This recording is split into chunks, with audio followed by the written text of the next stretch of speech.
우리들은 뭐 말할 거 없지. 합하면은 뭐 이거 다 잘 되니까 열심히들 합해서 잘해보니까. 바로 옆에선 여러 극우단체들의 맞불 집회가 열렸습니다. 이들은 소녀상 철거와 우리는 분명히 반대합니다. 저 소녀상을 철거해야 됩니다.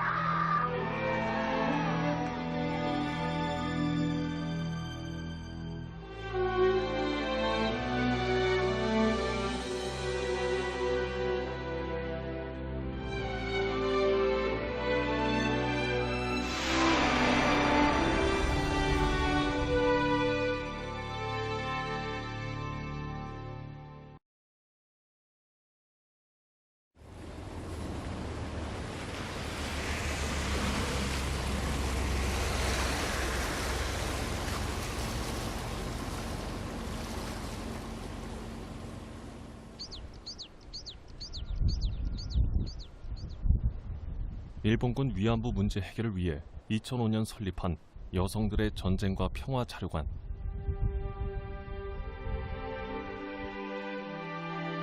국적이 다른 할머니들의 사진이 가장 먼저 방문자를 맞습니다. 2차 세계대전 당시 일본군 위안부 피해자들입니다.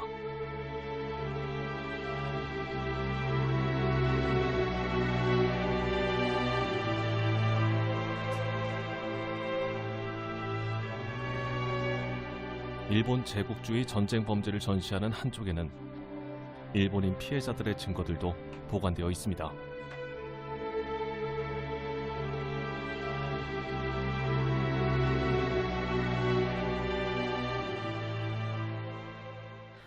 私たちの女性この間の日本人慰安婦の沈黙という、特別展を昨年やった時の、調べた中では、ほとんど、お亡くなりになっていますけれども、人数でいうと10人には満たない。 사진 속에서 환하게 웃고 있는 시로타 스즈코. 제국주의 침략 전쟁의 가해 국민이자 피해자인 시로타의 삶은 무엇을 의미하는 것일까?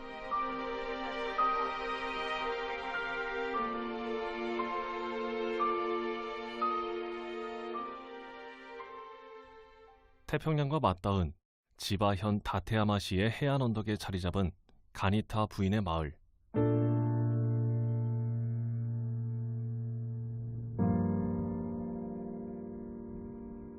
가니타夫人の村は1965年の4月1日に始まりました。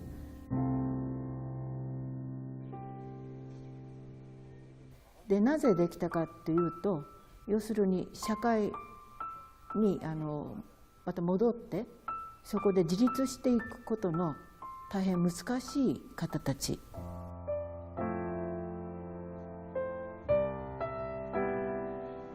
その方たちがもっと長時間にわたって、広いところで安心して生活できる場所が必要ではないでしょうかと。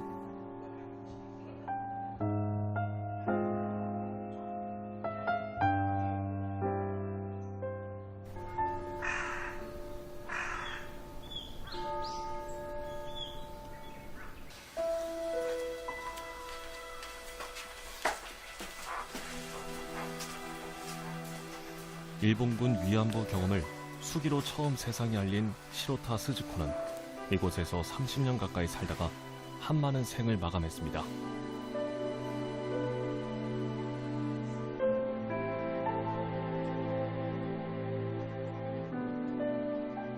(1984년) 시로타는 이곳을 설립한 후카스 목사에게 아픈 기억을 고백하며 남양군도에서 희생된 조선인 위안부들의 넋을 달래는 진원비를 세워줄 것을 부탁했습니다.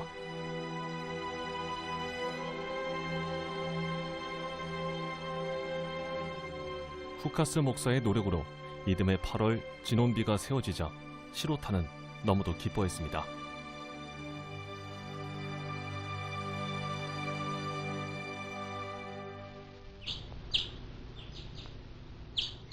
た来た来た。あー、気持ちがいい。ね、ちょうどこの山並みがね、パラオの島によく似てんのよ。ほんと、山並みがよく似てるの。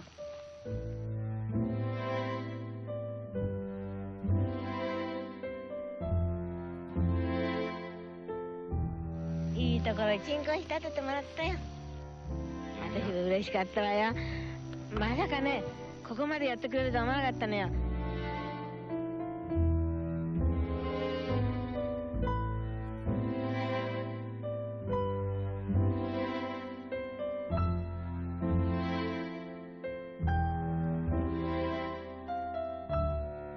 시로타 스즈코는 아버지가 진 노름비 때문에 17살 때인 1938년 게이샤 집에 팔려간 뒤 대만의 유곽을 전전했습니다.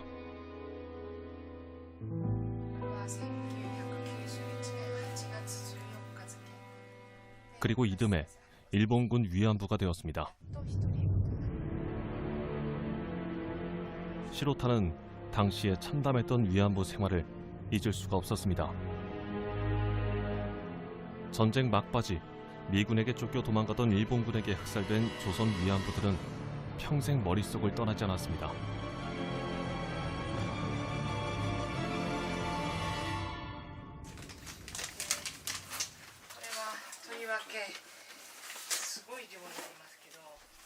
그가 남긴 수기에는 일본인으로서 미안함과 부끄러움이 고스란히 배어 있습니다.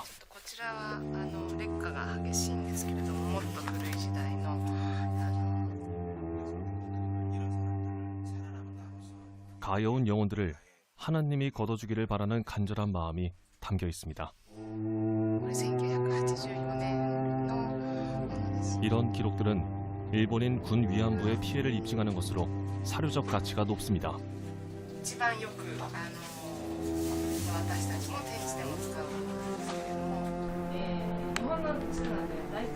여성들의 전쟁과 평화 자료관은 한국을 비롯한 6개 피해 국가의 단체들과 함께 유네스코 세계기록유산 등재 신청을 했습니다.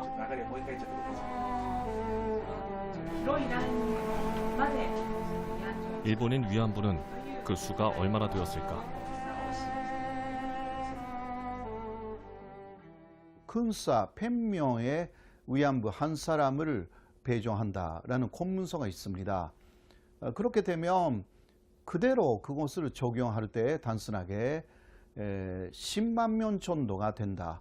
그 중에서 4만 명 정도가 일본인 그리고 한국인 거의 비슷한 숫자였을 가능성이 있다.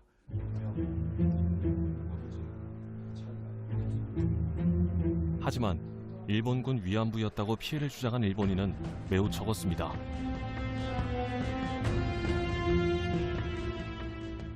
가나리の人たちがいたであろうということだけがわかります。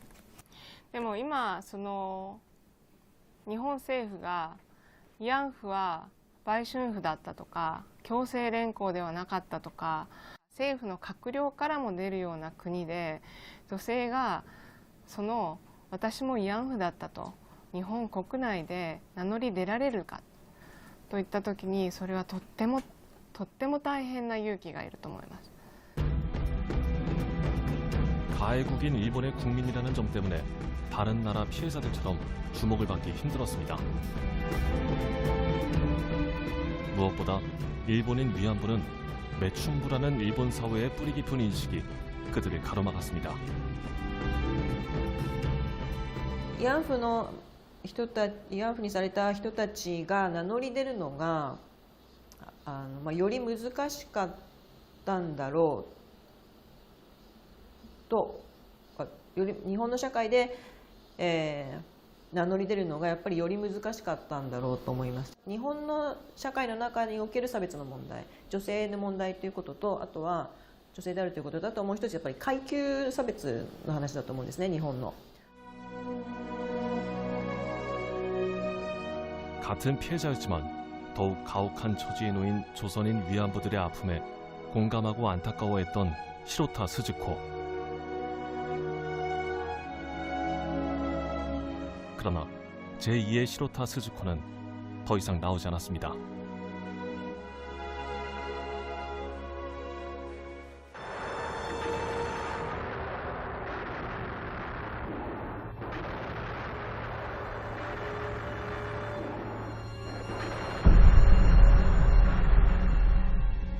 일본군 위안부 제도는 중일 전쟁이 일어난 1937년 이후부터 본격적으로 시행됐습니다.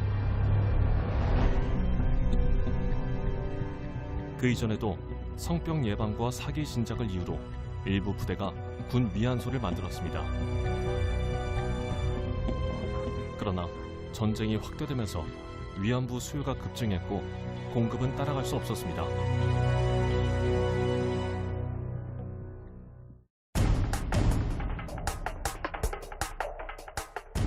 (1937년 9월) 일본군은 군 매점인 주보를 관리하는 규정을 개정해 군 위안소를 정식으로 만들기 시작했습니다. 이듬해 3월 육군성은 위안부 모집에 관한 통첩을 중국 주둔군에게 시달하기까지 했습니다. 국가에 의한 대대적인 위안부 모집이 시작된 것입니다.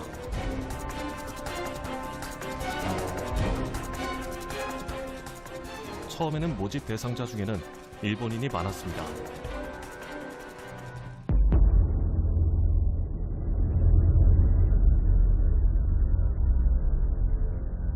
매춘 여성만으로는 수요를 채우지 못하자 가난한 일반 여성들도 모집했습니다.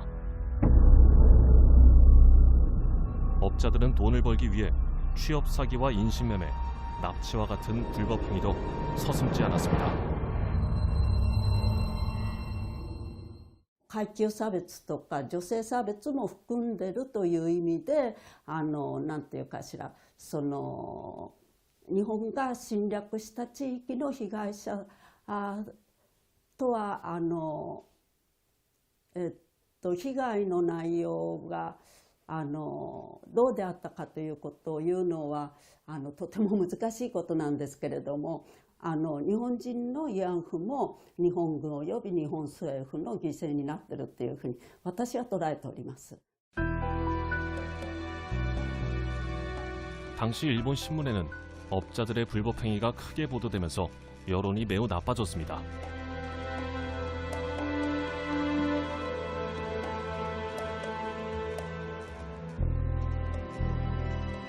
결국 1938년 2월 내무성은 국제법 기준에 맞춰 21세 이상 매춘 경험이 있는 여성으로 대상자를 제한했습니다.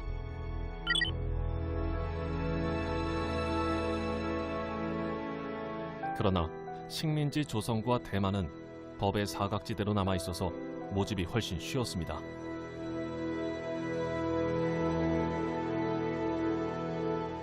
특히 조선에서 전시동원 체제가 이루어진 이후부터 조선인 위안부 수가 크게 늘어났습니다.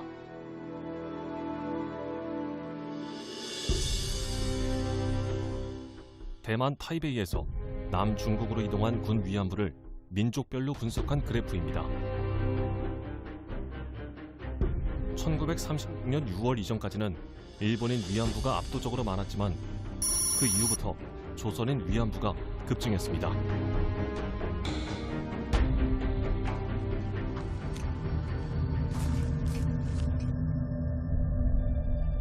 네 이름이 뭐고? 어디 가노? 이리 좀 따라온나? 와 이럽니까? 이거 노이소. 하야쿠 거이. 길 가는 사람을 갑자기 와 끌고 갑니까? 노이소 안 갑니다. 빨리 와. 모집업자들은 조선 총독부와 조선 군사령부의 협조까지 얻어 마구잡이식으로 모집했습니다. 업자들을 도와서 조선인들을 동원시키기 쉽게 되었다라는 걸 말하는 거거든요. 그래서 이제 39년이 되면은 조선 내에서 동원 체제가 성립이 되고 그러니까 군에 있는 면 직원이나 경찰이 그 동원을 개입하게 되고 그럼 행정적으로 쉬워지기 때문에 그런 측면에서 39년 이후에 조선에서 많이 데려갔다고 판단됩니다.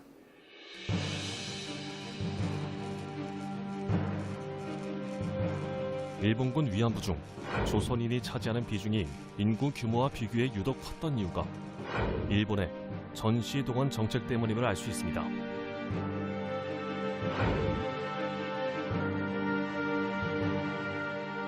수많은 조선인 위안부의 고통이 일본의 식민지 지배 때문에 비롯된 것입니다.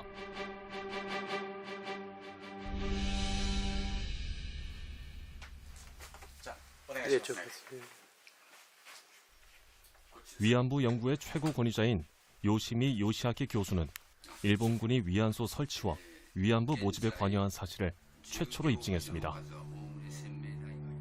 軍の慰安所を作るということを認めた 군 위안소 종업원 모집에 관한 건이라고 이렇게.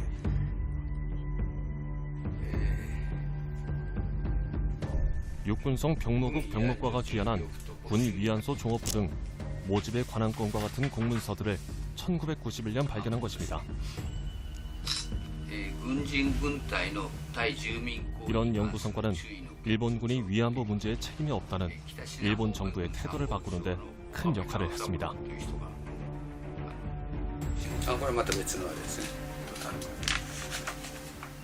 그는 일본군 위안부는 당시의 기준으로도 성노예라고 밝혔습니다. 그 근거로 1926년 국제연맹이 채택한 노예제 금지 조약을 들고 있습니다. 이 조약에는 다른 사람의 소유권 행사에 따라 일부 또는 전부의 지배를 받는 지위나 상황을 노예제로 규정하고 있습니다.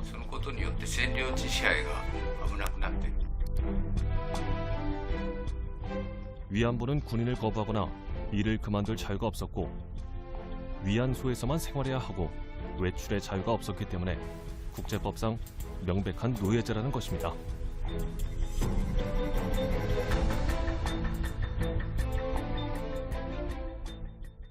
定期的に強制的に性病検査をさせられるわけですね。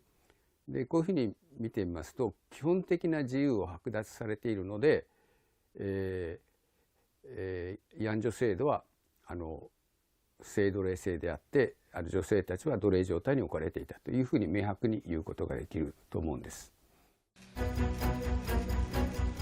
일본군 위안부 제도를 도입하기 이전에도 일본은 국가가 매춘을 관리하는 공창 제도를 시행하고 있었습니다.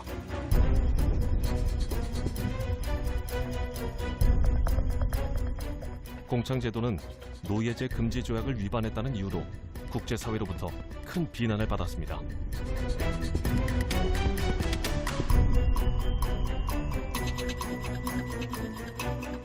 하지만 일본의 침략 전쟁이 확대되자 일본군은 오히려 일본군 위안부 제도를 도입했습니다.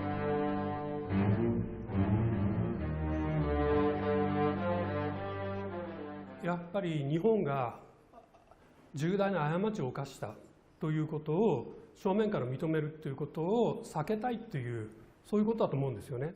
というか世界的に見ても慰安婦の問題は植民地支配とか人種差別人種主義と切り離すことができない。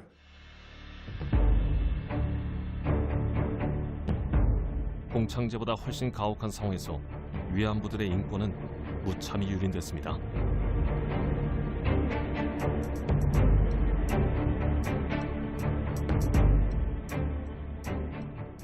일본이 어느 날 갑자기 위안부 제도를 만든 건 아니고요. 일본 스스로가 공창 그리고 식민지 공창제가 있었고요. 그런 것들을 좀 더 이제 전시 체제에 맞게 만들어 놓은 게 이제 사실상 일본군 위안부 제도라고 보면 이해할 수 있을 것 같아요.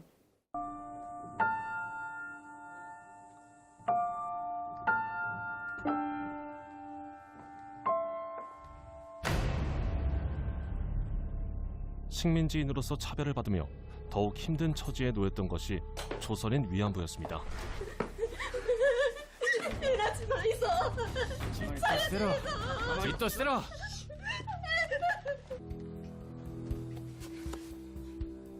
그들이 사망했을 때는 사후 처리에 대한 어떤 규정도 없어서 그대로 방치되었습니다. 참전 용사들은 조선인 위안부들이 인간이 아닌 물건 취급을 받았다고 증언했습니다.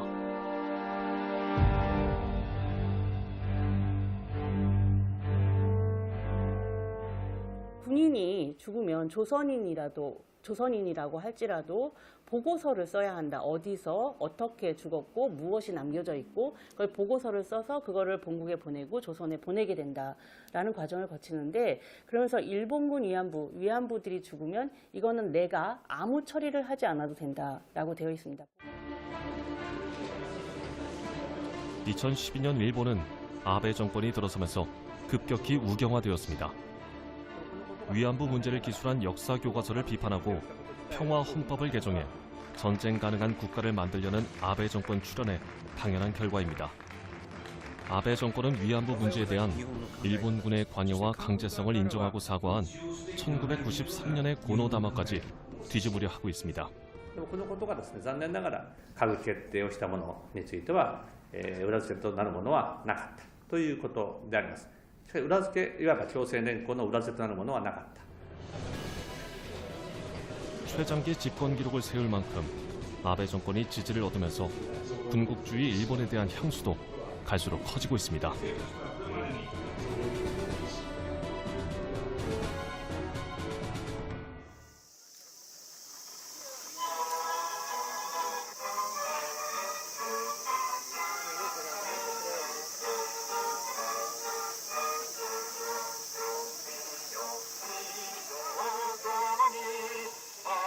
일본 제국주의 군가가 울려 퍼지고 일본 군복 차림을 한 우익들의 행진이 이어지고 있습니다.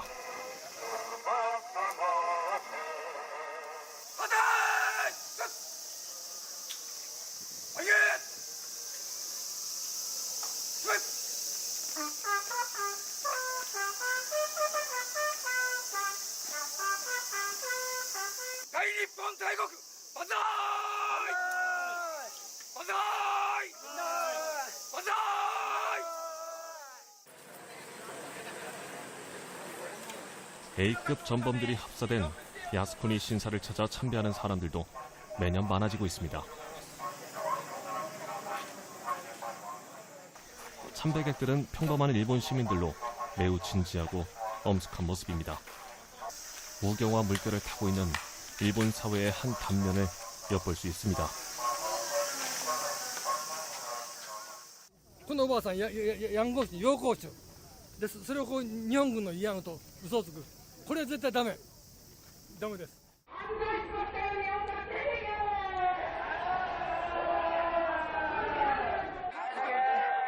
외국인 추방을 요구하면서 외국인 혐오를 부추기는 극우 단체들의 목소리도 커지고 있습니다.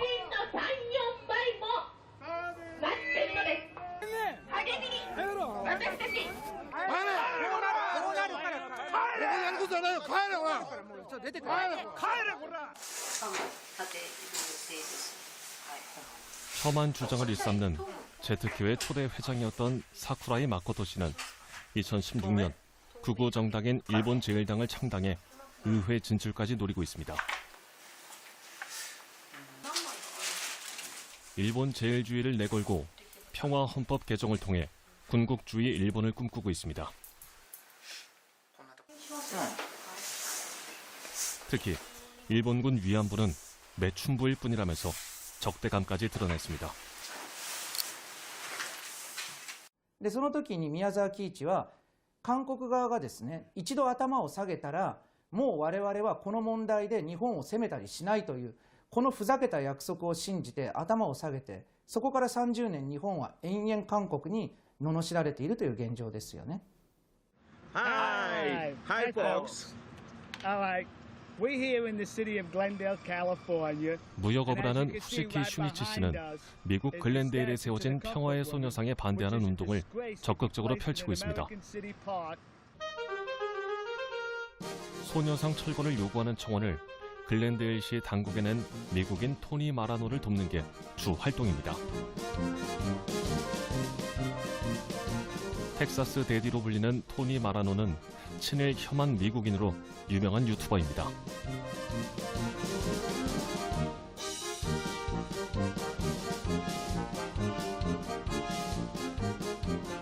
후지키 씨는 일본군 위안부 문제는 일본군과 정부의 잘못이 아니라고 주장합니다.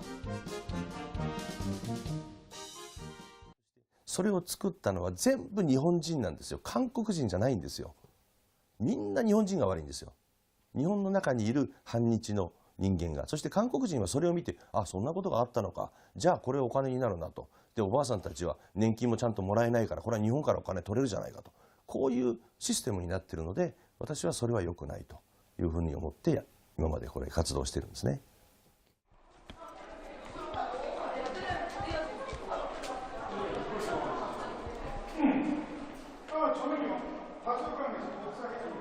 김대중 씨가 노벨상 받았냐? 보통 그 남북 정상회담 처음에 했다. 그게 가톨릭 대학교에서 초빙 교수로 근무하고 있는 일본인 우에무라 다카시 씨. 일본하고 관계 개선했다. 그거입니다.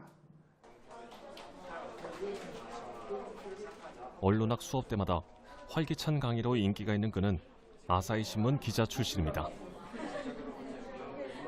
기자로 있던 1991년 8월 김학순 할머니의 피해 증언을 처음으로 세상에 알렸습니다. 사흘 뒤 김학순 할머니는 기자회견을 열었고 이 문제는 세계적인 이슈로 떠올랐습니다. 23년 전에 쓴 바로 이 기사 때문에 그는 일본 우익의 표적이 되었습니다.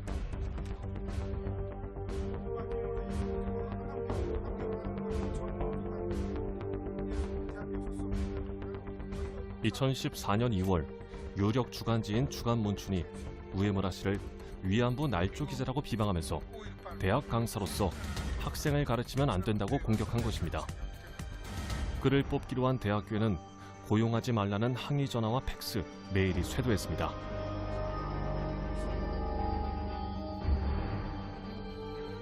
결국 우에무라 씨는 대학 강사로 제2의 인생을 살겠다는 꿈을 접어야 했습니다. 심지어는 당시 17살이던 딸을 죽이겠다는 협박장까지 날아왔습니다. 뿅으로 북송학원 학장이 왔죠.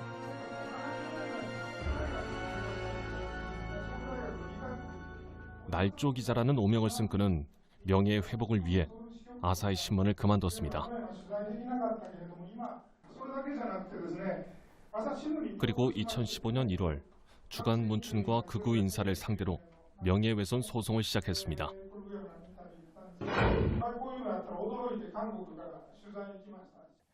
私はやっぱり戦わなければならないと思いました。なぜなら、私だけじゃなくて娘を殺すとまで言われて、これはもう裁判を起こして、裁判を起こすとやはりそういう脅迫がストップするんではないかというふうに思ったからです。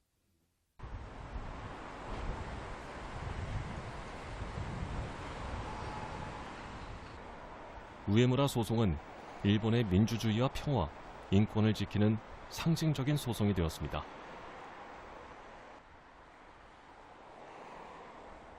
수백 명의 양심적인 변호인단이 그를 돕기 위해 나섰습니다.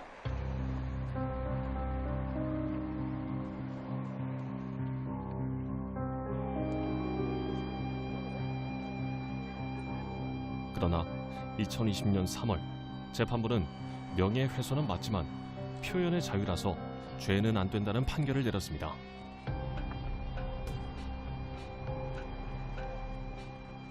일본은 이제 극우 세력들이 장악해 다른 목소리는 용인할 수 없는 나라가 되었습니다.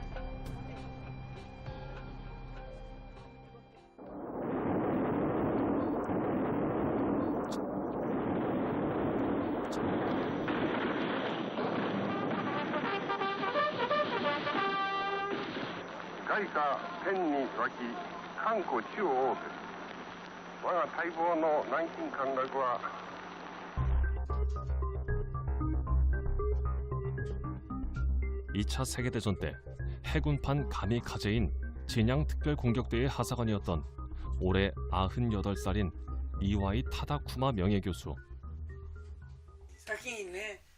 전쟁에서 구사일생으로 살아남은 진양특별공격대 마지막 생존자입니다. 1호형이 있고 2호형이 있는데 1호형은 한 명, 2호형은 작고 빠른 배에 화약을 싣고 적선의 돌진에 폭파하는 게 진양특별공격대의 임무였습니다.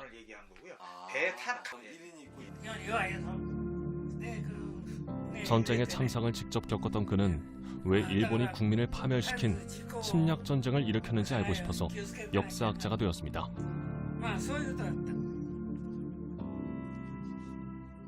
일본의 국가っていうのはね、まだ軍国主義侵略主義の道を歩むか、それともいろんな国と調和して生きていくかというね、その選択肢はまだあったんだ。だけど一度大陸にね、足を踏み入れたらね、そうはいきませんわね。選択肢はもう狭まる。ラジオって俺はなかったですから。일본군 위안부 문제의 잘못을 부정하는 것은 역사 왜곡이라고 못 박았습니다. 軍というのは移動しますよね。いろんなところに駐屯する。そういう時にね、それに密接に、密着してね、行動してるんですよ。慰安婦の経営者がね。そしてそこに慰安婦を連れて行って慰安所を開設する。その過程については、ちゃんと証拠物件はあるんですよ。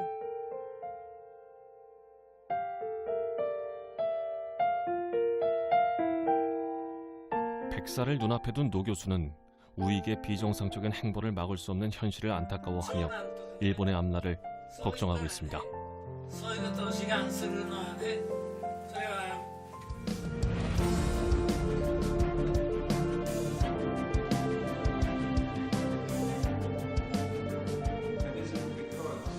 2019년 7월 일본군 위안부 운동의 중심인 서울에서 의미 있는 국제 행사가 열렸습니다.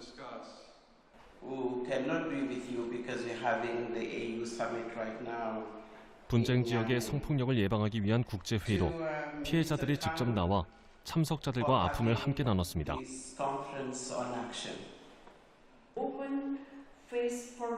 여기서도 일본군 위안부 피해자 문제는 빠질 수 없는 주제입니다. 여성전쟁 범죄는 본질적으로 일본군 위안부 문제와 다르지 않기 때문입니다.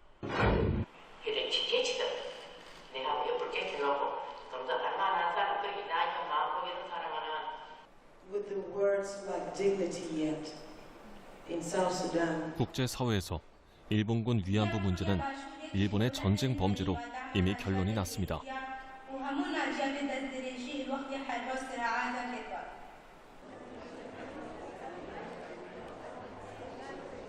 콩고 내전에서 성폭행당한 수천 명의 여성을 목숨을 걸고 치료한 공로로 2018년 노벨 평화상을 받은 드니 무퀘게 박사도 참석해 눈길을 끌었습니다.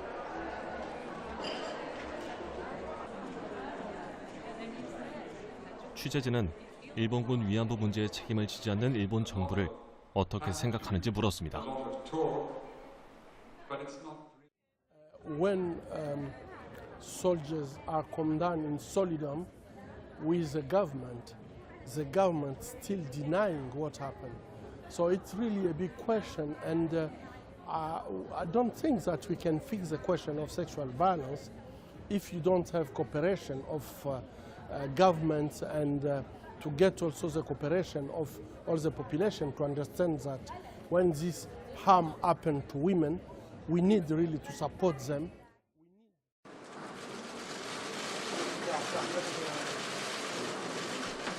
수많은 취재진 앞에 일본군 위안부 피해자인 이용수 할머니가 모습을 나타냅니다. 수요 시위가 문제 해결보다 증오만 가르친다면서 불참 선언을 한 지 18일 만입니다. 일본군의 만행과 위안부의 참상을 알리며 30년 가까이 함께했던 정신대 문제대책협의회의 후신인 정의기억연대를 배신자로 몰아세웠습니다. 위안부 생명을 걸어놓고 끌려가는 이 위안부를 왜 죽어가? 정신대 할매강 앞에 가지고 쭉 이용해 나왔습니다.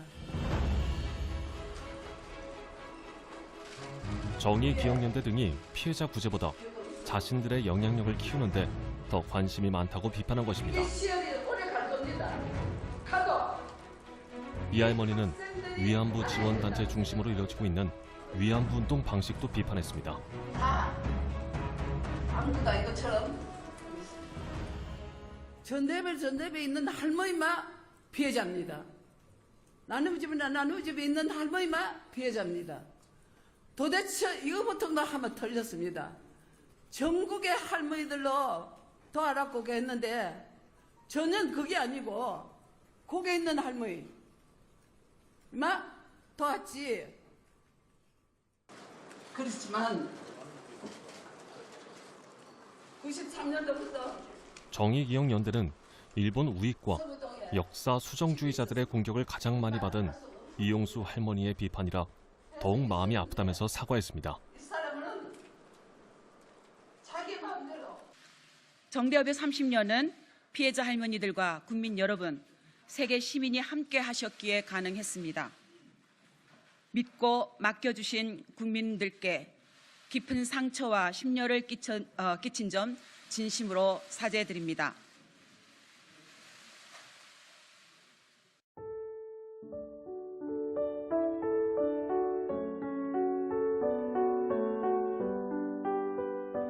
경기도 광주에 있는 위안부 피해자 지원 시설인 나눔의 집. 1992년 문을 연 뒤 이옥선, 강일출 할머니를 비롯한 많은 위안부 피해자들이 몸과 마음을 의지하며 살아왔던 삶의 터전입니다. 가장 규모가 큰 위안부 피해자 지원 시설로 국내외에서 많은 후원금이 들어오고 있습니다. 나눔의 집에서 일하는 7명의 직원들이었습니다. 그런데 2020년 5월 초 이렇게 니네들이 하면 할머니들만 피해본다. 이런 나눔의 집의 직원들이 충격적인 내용을 폭로했습니다. 국민들이 기만당하고 있다는 걸 저희가 알면서 나눔의 집이 후원금을 횡령하고 할머니를 학대까지 했다는 것입니다.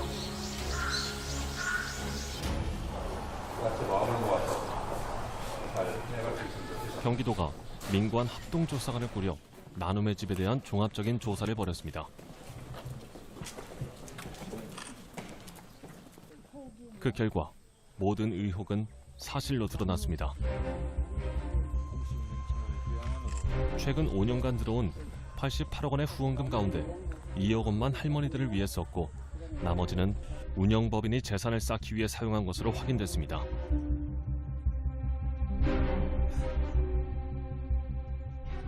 나눔의 집 법인이나 시설은 기부금품법에 의한 모집 등록을 하지 않았고 국세청 홈페이지에 공익법인 결사서 등의 공시도 하지 않아 후원금의 액수와 사용 내역 등이 제대로 공개되지 않았습니다. 둘째, 후원금 대부분은 할머니들을 위해 쓰이지 않았습니다. 경기도는 나눔의 집 비리에 대해 행정조치를 하는 한편 경찰에 수사를 의뢰할 예정입니다.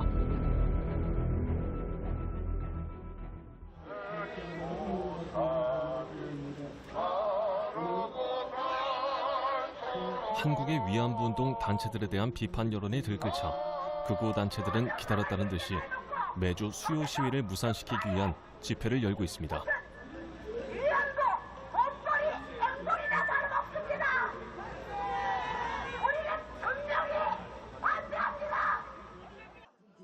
같은 시각 바로 옆에선 이들은 위안부 문제가 한일 관계를 악화시키는 주 원인이라면서 그동안 수요 시위를 반대하고 평화의 소녀상 철거를 주장해왔습니다. 자기 딸이 위안부로 가더라도 일본을 용서하겠다고 말해 국민적 공분을 산 극우 인사의 모습도 보입니다. 바로 옆에는 28년 동안 계속된 수요 시위가 어김없이 열리고 있습니다. 제대로 해명, 사과조차 하지 않고 있는 우리 정의연대와 함께해 주시는 시민 여러분들이 승리할 것입니다. 이 중대한 역사 전쟁에서 반드시 승리할 수 있도록 여러분 힘을 모아주십시오. 시민들로부터 진심으로 존경받는 매년 수백 명이 모였던 수요 시위였지만 지금은 참석 인원이 11만밖에 안 되는 초라한 모습입니다. 상처를 내지 말아주세요. 불과 몇 년 전만 해도 수요 시위에 반대하는 집회는 상상도 할 수 없었습니다. 도대체 그동안 무슨 일이 벌어진 것일까? 그 추악한 전쟁범죄를 고발해.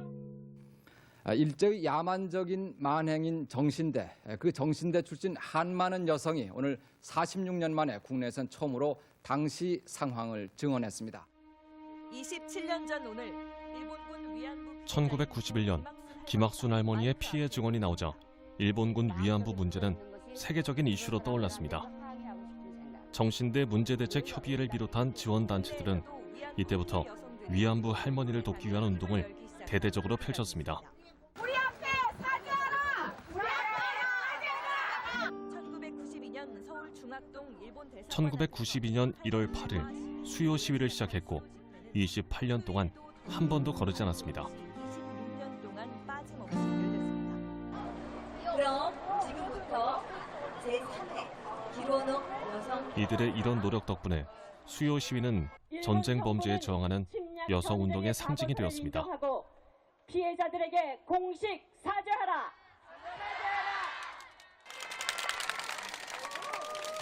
하지만 이 과정에서 각 지원단체들이 지원하는 할머니들을 중심으로 위안부 운동이 펼쳐졌습니다. 여러분 매주 수요일 여러분이 함께 해주실 때 할머니들의 미소가 더 밝고 화사해지리라고 생각합니다. 정의기억연대가 김복동 할머니 별세 1주기를 맞아 김복동 센터 건립운동을 펴는 게 대표적인 사례입니다.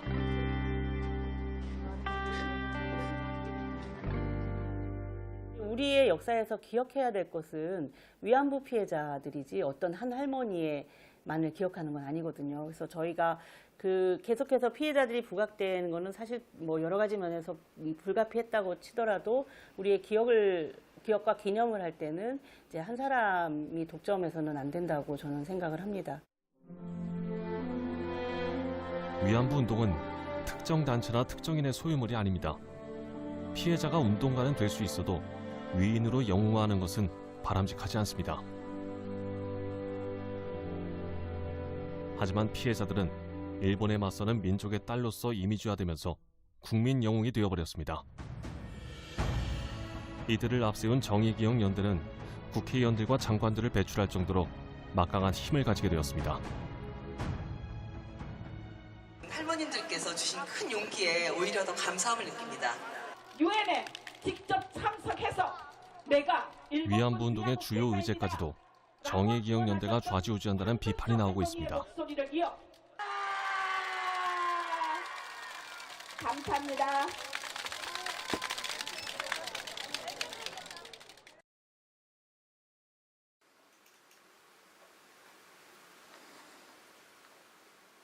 일본군 위안부 문제 해결을 위한 제3의 길이 필요하다는 목소리도 나오고 있습니다.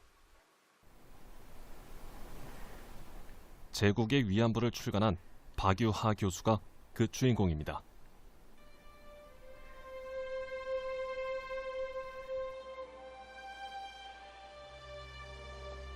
80년대 후반에 유학을 했는데 그 위안부 할머님들이 통역 아르바이트를 하게 된 것이 첫 만남이었습니다. 실은 위안부 문제를 식민지 지배의 문제로 생각해보자. 또 지금의 이 운동이 과연 제대로 가고 있는가. 정작 가 닿아야 할 사람들한테는 전혀 가닿지 않았다는 그런 어떤 안타까움이 있어서 제국의 위안부를 내게 되었습니다.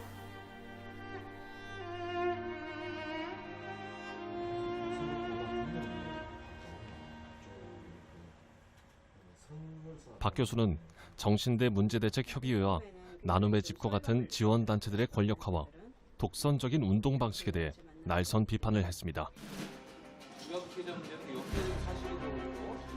그 뒤 나눔의 집 위안부 할머니들이 명예훼손 혐의로 박 교수를 형사고소까지 하고 재판까지 진행되면서 한국 사회에 큰 파문을 일고 있습니다.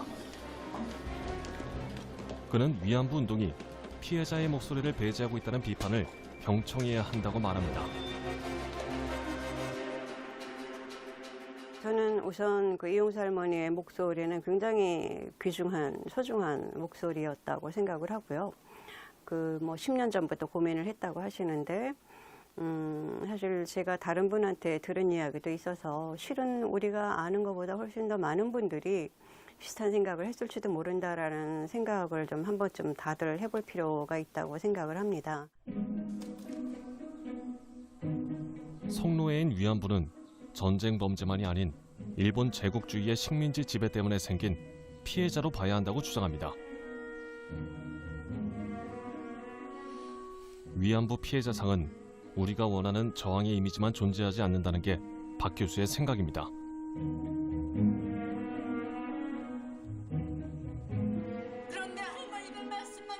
그는 우리가 보고 싶어하는 이미지만을 피해자에게 강요한 것은 아니었는지 되묻습니다. 목록 알고 싶기만 한지 모르겠습니다. 자기는 대한민국의 일본의 우리의 이런 태도는 살아남기 위해 일본군에게 협력할 수밖에 없었던 피해자들에게는 또 다른 폭력이라는 도발적인 문제 제기를 합니다.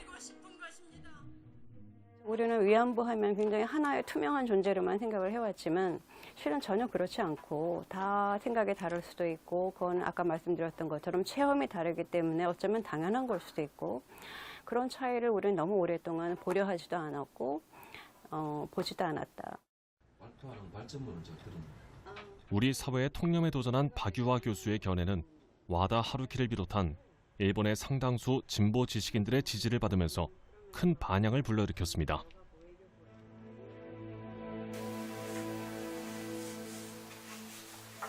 하지만 일본의 또 다른 진보 지식인들은 매우 비판적입니다. 박 교수가 위안부 문제에 대해 국가와 군의 책임을 물을 수 없다는 하타 이쿠히코와 같은 역사 수정주의자들을 비판하는 것처럼 보이지만 사실은 그렇지 않다는 것입니다.実を言うと私はあの本は4分の1ぐらいまで読んでその後読みませんでした。なぜかというとあれは畑育彦ですか。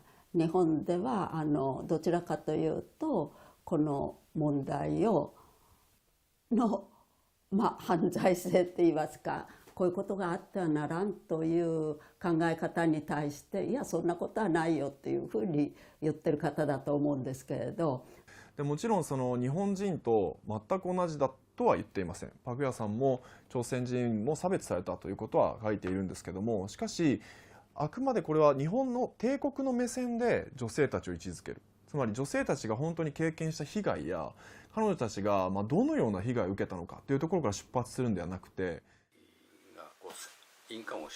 전후 일본 사회가 양심 세력들을 중심으로 과거의 전쟁 범죄에 대해 사과하고 노력한 사실을 한국의 지식인이 인정했다는 점에서 나온 반응이라는 지적도 있습니다. なぜそうなのかっていうのはよくわかりませんが、一つは、日本人が持っている在籍感というものを、免除してくれる。韓国人の女性がそうではありませんよと言って許してくれるというところになんというかほっと安心をしたというようなことが一つはあるのかなというふうに思いますね。 박유화 교수는 일본 우익과 역사 수정주의자들은 물론 일부 진보 진영으로부터도 공격을 받는 외로운 처지에 놓였습니다. 일본군 위안부 문제 해결을 위한 제3의 길의 앞날은 순탄하지 않습니다. 2019年靖国反対キャンドルデモを始めます。列を4人ずつ列を作ってください。靖国反対放置をやめろ安倍反対ご支援ください。一緒にデモしましょう。 2019년 8월 10일 야스쿠니 신사 부근 거리에서 아베 정권을 비판하는 집회가 열리고 있습니다. 시위대는 일본군 위안부 문제를 포함한 과거의 잘못을 뉘우치고 평화 헌법을 지키자고 목청을 높입니다.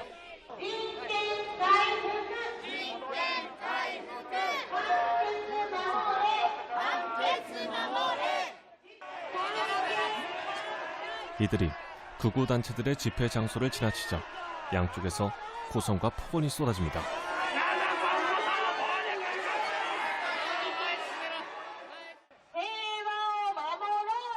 일본이 우경화됐다고는 하지만 아직 국민의 절반 이상은 평화 헌법 개정을 반대하고 있습니다.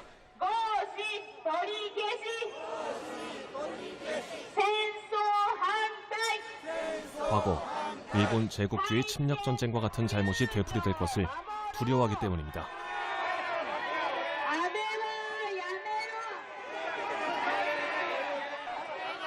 아베 정권이 의회를 장악해 개헌선을 확보하고도 헌법 개정을 추진하지 못하는 이유입니다.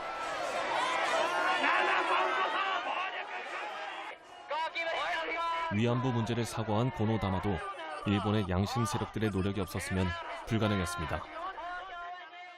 その募集移送管理なども還元強圧によると総じて本人たちの意思に反して行われた。 김학순 할머니의 증언 뒤 일본의 양심 세력들은 한국을 직접 찾아 피해자들의 증언을 기록하고 일본 정부의 사과를 촉구했습니다. 국가의 신용을 잃게 될지 모른다고 우익 정치인들을 비판했습니다. 이 문제가 사회 문제로 떠올랐을 때부터 일본에 계신 시민 단체 활동하시는 분들, 양심적인 세력이라고 할까? 그런 분들이 정말 많이 도와주셨거든요. 재판 관련해서 일본을 드나들 적에 그쪽에서 자기네 그 숙식을 다 제공하면서 그런 일정을 도와주셨고, 뭐 자료를 모아준다든지, 우리가 위안부 문제를 교과서에 빼려고 하는 교과서 우경화 운동에 반대하는 운동 서명받고 뭐 이런 것도 이제 그런 일본의 단체들하고 같이 손잡고 그분들 지원이 있었기 때문에 가능했던.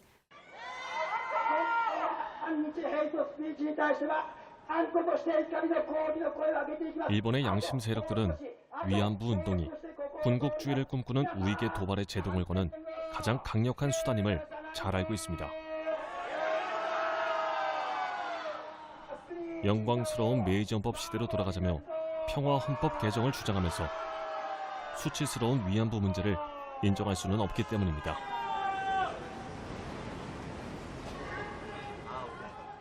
일본 정부만 공적 사기를 했다 무조건 잘못했다. 그럼 그 다음에 이제 일본 정부의 사죄를 끝날 것이 아니고 그 다음 단계로 가는 걸 또 두려워하는 거죠. 자, 그러면 이제 천황이 사죄해야 될 거 아니냐. 이거는 일본 못 받아들이는 거예요.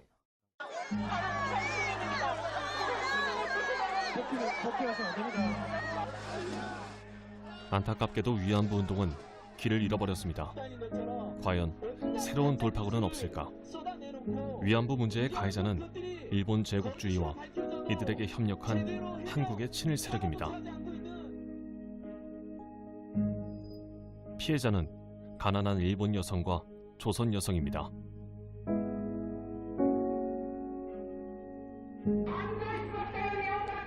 그런데도 한일 양국 국민들은 민족과 국가라는 프레임에 빠져 서로를 적대시하고 있습니다. 가해자 일본, 피해자 한국이라는 인식의 틀에서 벗어나 새로운 방향 전환이 필요한 때입니다.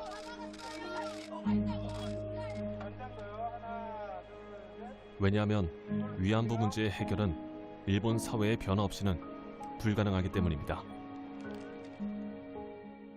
지금까지는 한국을 중심으로 해서 여러 피해자들이 등장을 했는데 일본에서도 그런 피해자들이 등장할 수 있는 그런 분위기가 하루속히 좀 와서 그런 문제가 일본 사회의 어떤 문제점을 지적하고 나아가서는 일본의 군국주의화라든지 일본의 어떤 재무장이라든지 이런 부분에 대한 경각심으로 이어지기를 이제 바라고 있습니다.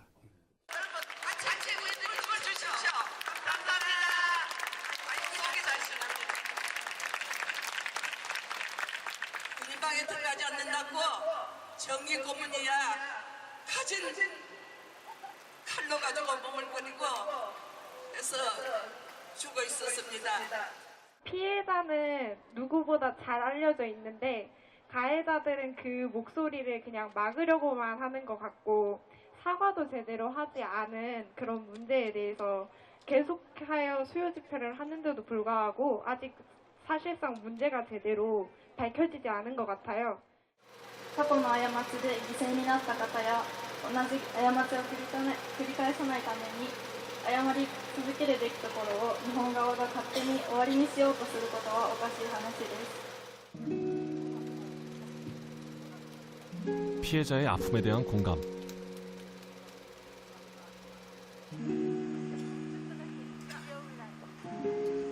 일본군 위안부 문제 해결의 시작입니다.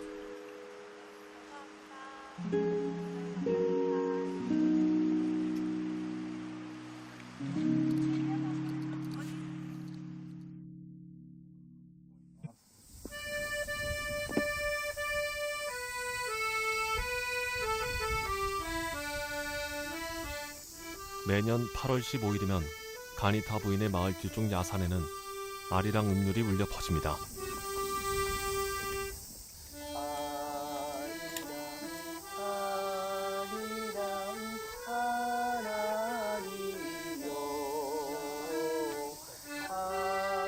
억울하게 죽임을 당한 조선인 위안부의 원혼을 달래는 진혼제가 열리고 있습니다.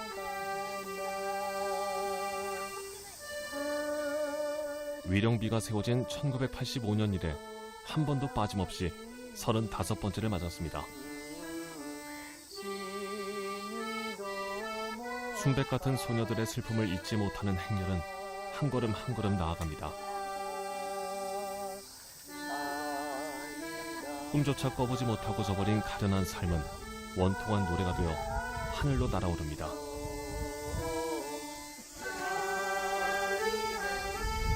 조선의 아픔은 일본의 아픔이 되고 그리고 세상 모든 이의 아픔이 됩니다.